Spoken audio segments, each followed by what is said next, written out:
On vous souhaite la bienvenue à ériclatour.com, une émission à saveur politique aujourd'hui. On est à la mi-mandat du côté de l'Assemblée nationale. On fait aussi le bilan de session et le bilan de l'année et le bilan de cette mi-mandat avec la députée d'Iberville, Claire Sanson, mais d'abord le député de Saint-Jean, Dave Turcotte.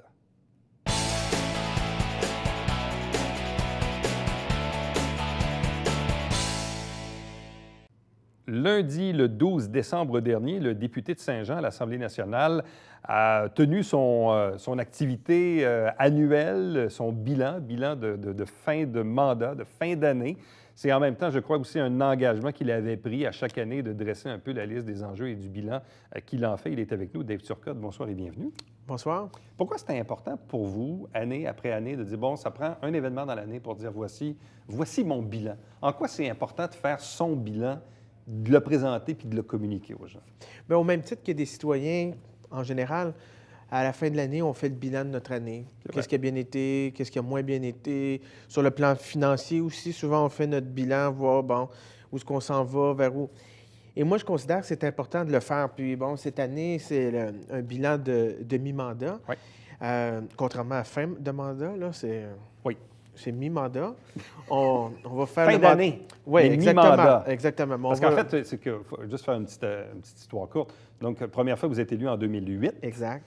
Vous avez, dans le fond, vous en êtes à votre troisième mandat. Exactement. Et on est à la moitié du troisième mandat. Tout à fait. Et l'objectif de ce bilan, c'est au fond de faire la liste des engagements électoraux. Dans chacun des enjeux, l'économie, la santé, l'éducation, de faire la liste des engagements électoraux que j'ai pris lors de la dernière campagne électorale et pour chacun, les actions que j'ai posées. Pourquoi je fais ça aussi, au-delà de faire un bilan pour faire un bilan, c'est pour permettre aux citoyens d'avoir un portrait à chaque année de l'état du travail que j'ai fait comme député. Parce que souvent, on entend « Ah, les politiciens, vous promettez bien des choses, mais vous ne livrez pas grand-chose. C'est tout du pareil au même, etc. » Mais avec le bilan annuel, ça permet aux gens de se faire rappeler à chaque année mes engagements électoraux. Donc, je ne peux pas dire que je les ai oubliés, là. Je les rappelle moi-même à chaque année. Et en disant l'état d'avancement de la réalisation de cet engagement-là. Mais pour vous-même, c'est aussi un exercice d'auto-évaluation. Tout à fait. Parce que vous-même, quand vous vous installez dans le bureau, vous dites, bon, bien, regarde, il faut écrire notre bilan. Bien, ça vous force à regarder ce que vous aviez dit un an avant. Exactement. Ouais. Et il y a des choses que, tu sais, il faut être honnête aussi. Il y a des engagements, des fois, on prend et on le prend durant la campagne, puis là, 4 ans plus tard, on pourrait ne plus s'en souvenir, etc. Mais là, à chaque année, on s'aperçoit que, OK, il y a peut-être des engagements qu'on avait pris, qu'on n'a pas livrés. Là, il faut travailler là-dessus. Et ça permet aussi de se repositionner sur nos priorités.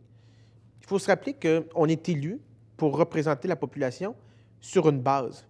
Donc, il faut aussi travailler à réaliser ça, à concrétiser cette base-là. Bon, parmi les faits saillants importants, d'abord en éducation, c'est quand même un gros morceau. C'est évidemment ces travaux du côté de l'agrandissement, en fait, de l'école Marie-Rivier. Exactement. On avait drôlement besoin. C'est quand même un investissement de près de 18 millions de dollars. Tout à fait. Pour les jeunes handicapés, entre autres. Une école, on s'apercevait que même les jeunes en fauteuil roulant ne pouvaient même pas rentrer à la bibliothèque parce que la porte n'était pas assez large pour les fauteuils d'aujourd'hui, parce que la construction date d'une autre époque. Donc, je crois que c'était essentiel et nécessaire. Il y a un agrandissement aussi pour recevoir. En quoi le travail du député crée de l'influence dans une décision comme celle-ci? Parce qu'en même temps, bon, la commission scolaire fait son propre lobby, l'inscrit dans ses demandes au ministère de l'Éducation, mais en quoi l'intervention du député, qui dans votre cas est un député d'opposition, qui en parle au ministre libéral Sébastien Proulx, en quoi ça fait la petite différence pour faire débloquer un projet qui est inscrit sur une liste, là? Ça dépend des projets. C'est rare. Chaque dossier est un peu différent dans la séquence, mais dans ce cas-ci, dans le cas de l'école, rencontre avec la commission scolaire nous sensibilise à la question. Bon, il y a des articles dans les médias, on en voit parler. Ça reste un peu comme ça. Il y a une période, dans ce cas-ci, c'était à l'étude des crédits, donc à peu près à période mars-avril, après le budget. Chaque ministère, on doit étudier les crédits du ministère, donc où l'argent va aller ou où l'argent a été l'année d'avant.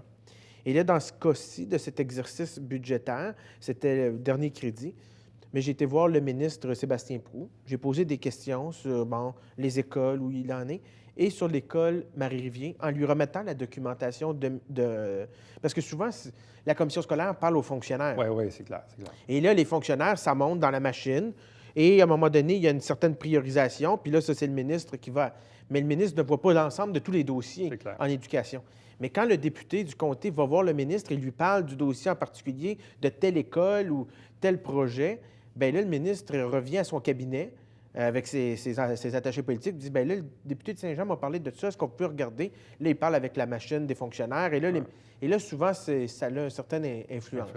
Donc, c'est ce qui est arrivé. Et mon bureau aussi avait parlé avec le cabinet du ministre et on a pu réussir à avoir un agrandissement pour cette école qui en avait effectivement fort besoin. Bon, côté famille, il y a cette nouvelle installation de 80 places du CPE, la petite caboche au cégep Saint-Jean-sur-Richelieu. C'est quand même un gros morceau parce que des places en garderie, des nouvelles places, il n'y en a pas tant que ça. C'est la seule installation nouvelle dans la circonscription, là, dans ce mandat-ci, parce que toutes les 600 places qui avaient été annoncées par notre gouvernement ont été abolies.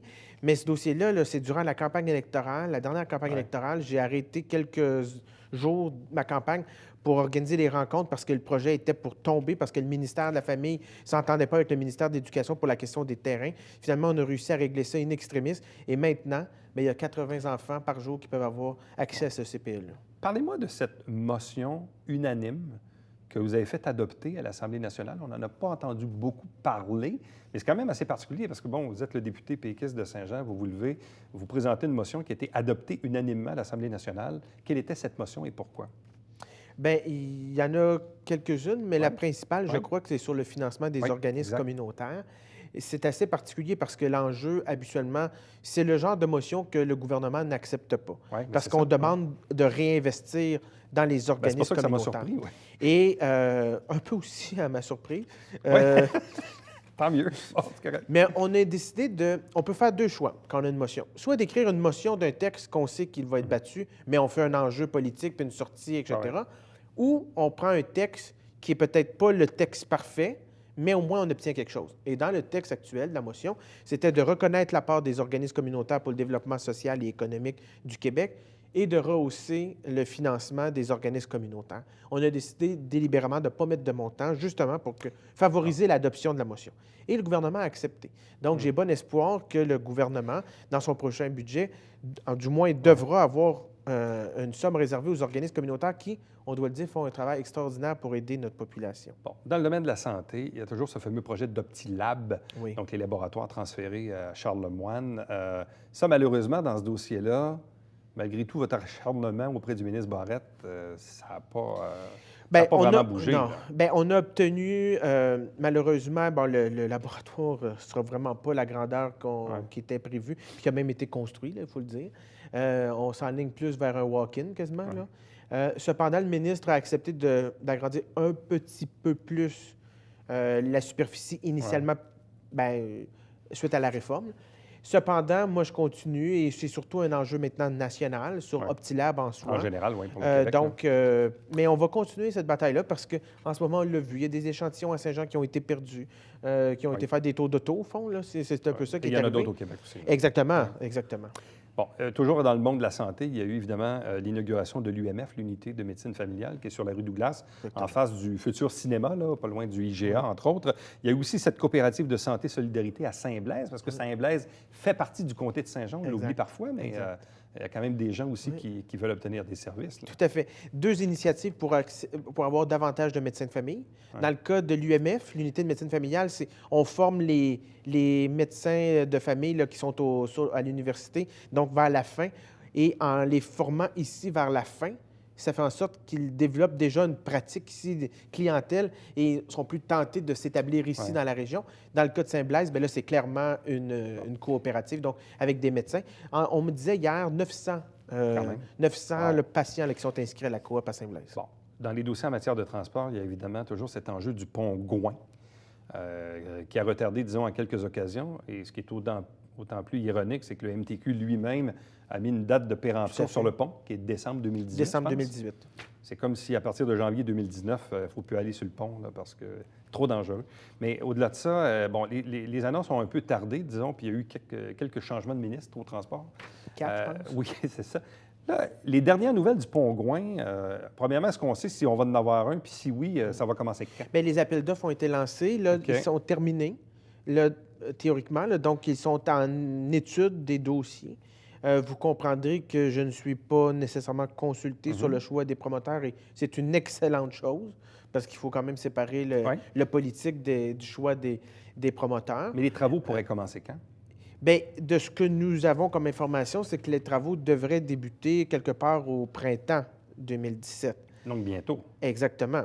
Mais il devra avoir habituellement, quand les appels d'offres sont terminés, il y a on revoit les plans, etc. Donc, mais c'est parce que là, ça ne fait pas beaucoup de temps pour décembre 2018 pour terminer les travaux. Là. Bon, toujours en matière de transport, et ça, c'est plutôt récent, vous avez fait une intervention avec d'autres collègues pour demander l'élargissement de l'autoroute 30. En quoi l'élargissement de l'autoroute 30 serait-il bénéfique pour les citoyens du comté de Saint-Jean? Parce qu'il y a de plus en plus de gens de Saint-Jean qui travaillent à Longueuil.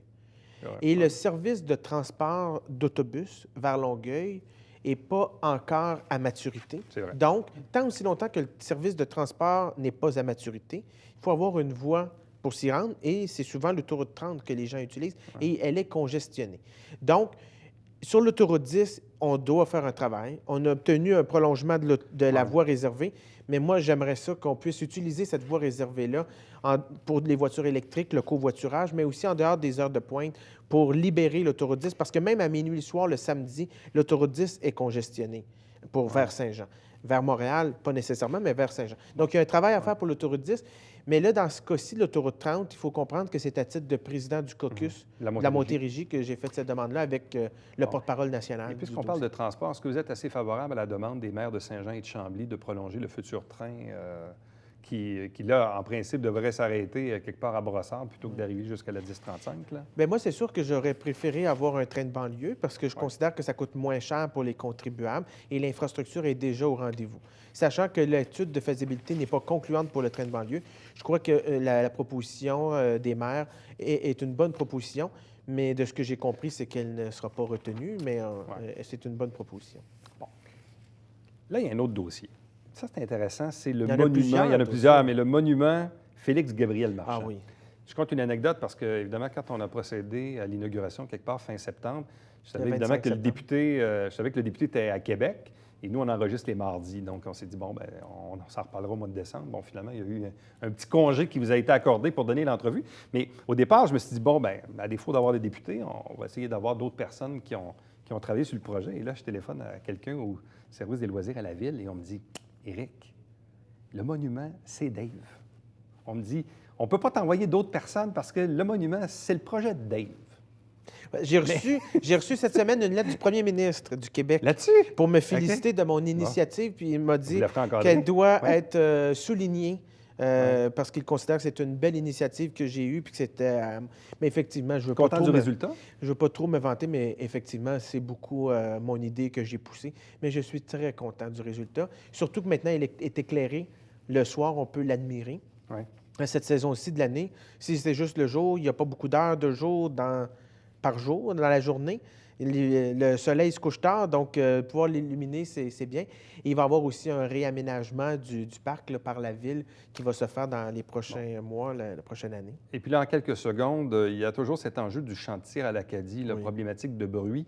Vous avez d'ailleurs envoyé aujourd'hui un communiqué à cet effet. Donc, le gouvernement fait un peu la sourde oreille là-dedans. Mais moi, je crois que, bien, il nous dit, bon, on a fait des amendes. Moi, je crois que c'est une chose, là, mais il faut régler la question. Il y a une idée, un champ de tir intérieur. Le ministre l'a écrit dans sa première lettre et maintenant, il n'en parle plus. Il faut qu'il agisse. Ça fait déjà des mois que le ministre est en place. Il aurait pu agir. Ça fait des années que les gens attendent.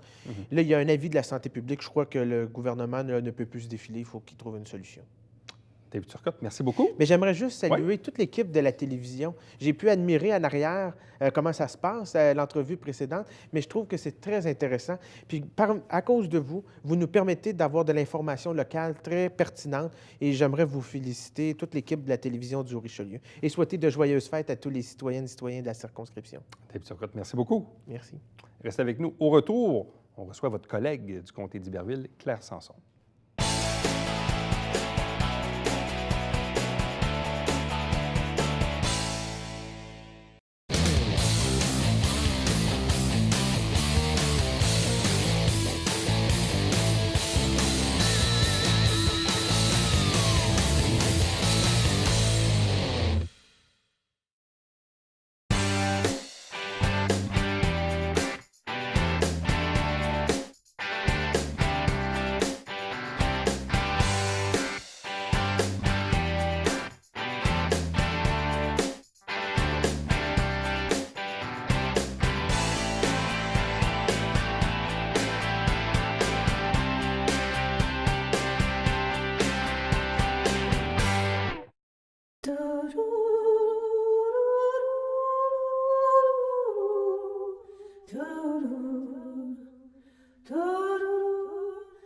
Coulisses Bêta, jeudi, 19h.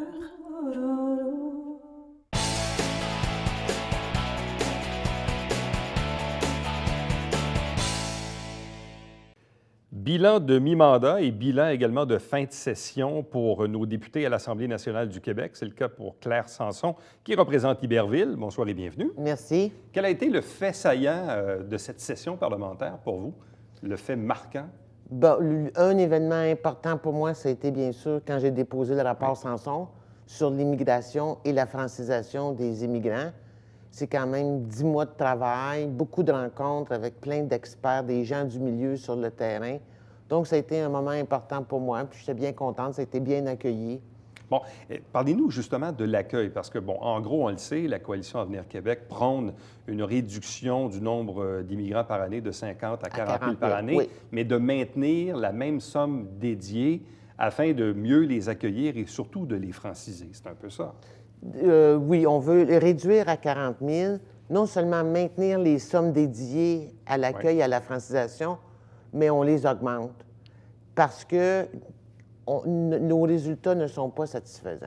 Quel est le constat que vous tracez, justement, parce qu'on parle entre autres de l'immigration syrienne là, qui arrive, puis on a vu récemment des reportages où on voit que chez les adultes, il y a parfois des listes d'attente pour être francisés, ce qui est un frein à l'employabilité. À l'employabilité. Et ce qu'ils veulent, ces gens-là, la première chose qu'ils veulent, c'est de trouver un travail. Bien sûr, quand on parle des réfugiés, souvent, la première chose, c'est la survie. Ils veulent un toit, manger, nourrir leur famille, mais ultimement, dès qu'ils sont le moindrement acclimatés, ils veulent travailler. Un des problèmes, c'est que tout le défi de la francisation des immigrants est éparpillé dans plusieurs ministères. Il y en a un petit bout à l'éducation, un petit bout à la culture, un petit bout à l'immigration. On ne met pas en contribution pleinement l'Office québécois de la langue française là-dedans. C'est un peu éparpillé, c'est parsemé. Beaucoup de responsabilités sont laissées à des organismes communautaires qui sont de moins en moins financés. Donc, on laisse ça à la bonne volonté de tous et chacun. Bon, votre rapport contient à peu près une vingtaine de pages. Oui. Il y a différentes recommandations, dont une qui peut paraître un peu symbolique, mais ça dit tout. Vous voulez transformer le nom du ministère de l'Immigration et de la Diversité en ministère de l'Immigration et de la francisation. Oui. Et vous allez plus loin que ça. Vous souhaitez même que l'Office de la langue française soit sous la responsabilité de ce ministère-là, de l'immigration et de la francisation. Parce que la priorité, bien sûr, l'Office québécois de la langue française doit continuer ses activités de support à l'entreprise, de formation en entreprise, et son dictionnaire, et ça rend d'énormes services. Mais la priorité, si on est pour accueillir 40 ou 50 000 immigrants par année, il faut les franciser. Sinon, ce n'est pas prendre nos responsabilités et c'est les marginaliser. Ouais. Pourquoi il est autant difficile au Québec de faire un débat sur l'immigration? Parce que dès que la CAQ en parle, et même Lisée en a parlé au Parti québécois, on a l'impression que dès qu'on ouvre cette porte-là, rapidement, certaines personnes se font accuser là, de xénophobie, de tous les mots. Puis bon. Pourquoi c'est difficile de parler d'immigration au Québec? Je pense qu'il y a des gens qui l'instrumentalisent aussi. Là. Je pense qu'il est clair que les Québécois sont des gens accueillants. On le sait qu'on aura un déficit de main-d'œuvre dans quelques années, si ce n'est déjà entamé. On sait que l'immigration peut collaborer et faire beaucoup dans ce sens-là. Tout le monde est d'accord pour qu'on accueille. D'ailleurs, une grande partie des Québécois sont le fruit de nouveaux arrivants. Là. On a tous quelque part un peu d'Italien ou de Suisse ou d'Allemand dans notre sang. Là. Mais pour une raison quelconque, ça fait plaisir probablement à des politiciens de dire « Ah, vous êtes contre l'immigration. » On n'est pas contre. S'il y a quelque chose, on est plus pour que n'importe qui d'autre, mais on pense qu'il faut le faire convenablement. Bon. Votre chef, François Legault, d'ailleurs, mardi, faisait un peu lui aussi son bilan. On a l'impression que la CAQ, bon, qui célèbre son 5e anniversaire, et là, on est aussi un peu comme à 2 ans des élections, puis probablement que le rapport Sanson va mettre un peu la table pour ce qui est des enjeux d'immigration, mais où s'en va la CAQ en ce moment? Parce que là, vous avez aussi un nouveau chef au Parti québécois, le PQ, qui tente dans différentes directions. Ça va être quoi le positionnement de la CAQ d'ici les prochaines élections? Bon, je vous dirais qu'au dernier congrès qu'on a organisé, il y a un pas important qui a été franchi. Beaucoup de gens questionnaient les objectifs de la CAQ. François Legault étant un ancien péquiste, les gens disaient « Ah, c'est un séparatiste camouflé, puis ils vont nous entraîner vers vers l'indépendance et tout ça, alors que là, au Congrès, ça a été voté à l'unanimité par nos membres. Il est clair que jamais, sous un gouvernement de la CAQ, il ne sera question de référendum ou de séparation. La CAQ prône un Québec plus riche, plus fort à l'intérieur du Canada, mais qui va demeurer à l'intérieur du Canada, c'est non négociable pour nous. Bon, même votre chef disait aussi, dans sa politique un peu économique, de taxer davantage les plus riches pour en redonner aux plus pauvres ou à tout le moins à la classe moyenne. Ça semble être aussi une nouvelle vision, ça, de la CAQ? Bien, je pense qu'il faut le regarder, en tout cas. Il faut voir, sans non plus, il ne s'agit pas non plus de taxer à outrance les entreprises et puis les faire fuir, c'est pas ça l'idée.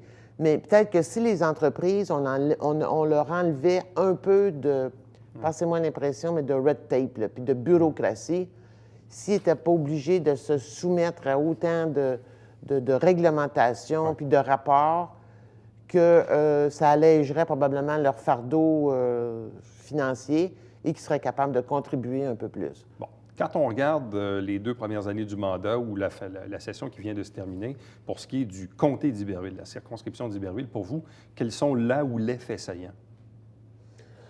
Pour le comté d'Iberville, vous savez, on est toujours très près des enjeux nationaux. Hein? Là, je pense qu'il y a la lutte qui doit se finir entre le ministère de l'Agriculture et les producteurs agricoles. C'est un gros morceau pour nous. Et on sait que c'est en Montérégie et probablement dans le comté d'Iberville que les terres sont les plus chères. Donc, l'impact va se faire sentir beaucoup dans le comté d'Iberville. Mais c'est un enjeu national, mais c'est aussi un enjeu local. Mais celui-là en est un qui démontre bien à quel point le gouvernement est déconnecté de la réalité des régions puis des municipalités.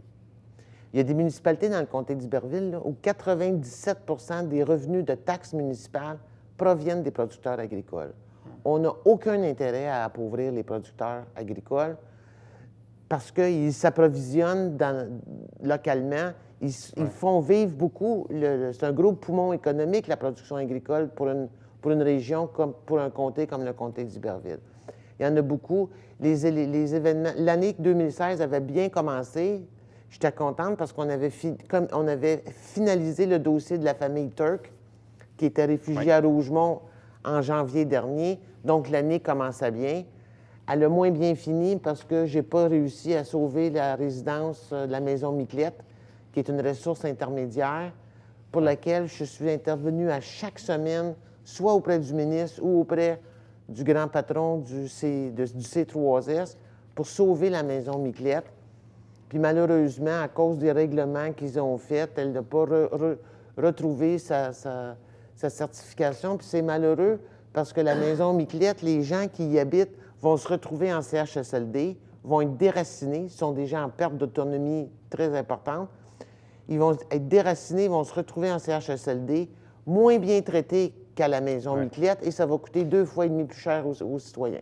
Bon, vous avez rencontré également les gens de l'Association des citoyens de la plaine inondable. Oui. Fait référence évidemment aux inondations de 2011. Oui. Ce que les gens parfois ne savent pas toujours, c'est que ces gens-là vivent encore avec certaines difficultés. Énormes. Soit des problèmes à s'assurer ou problèmes même pour vendre la maison. Pour vendre la maison. Ou même pour installer un cabanon sur le terrain. Bref, tout est plus compliqué qu'avant.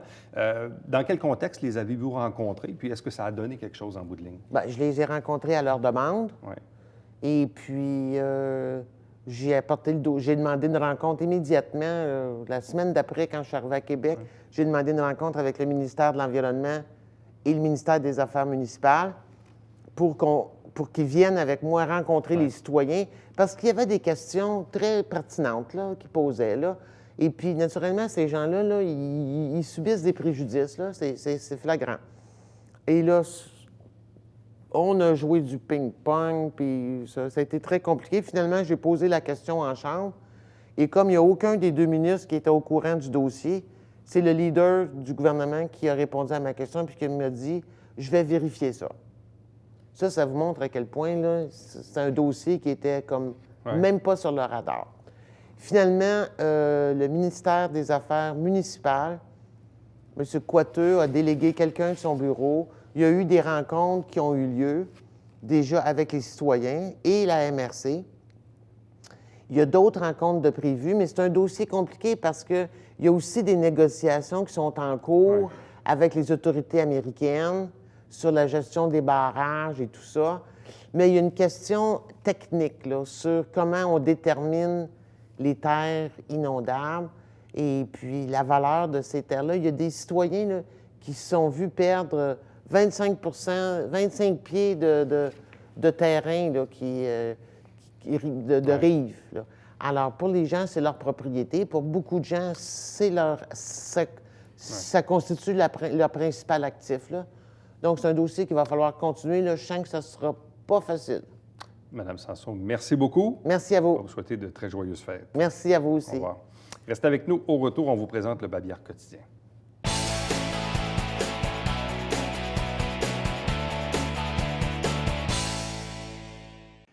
La Ville de Saint-Jean-sur-Richelieu vous informe qu'il y a 24 sites de récupération disponibles jusqu'au 8 janvier pour disposer de vos sapins de Noël.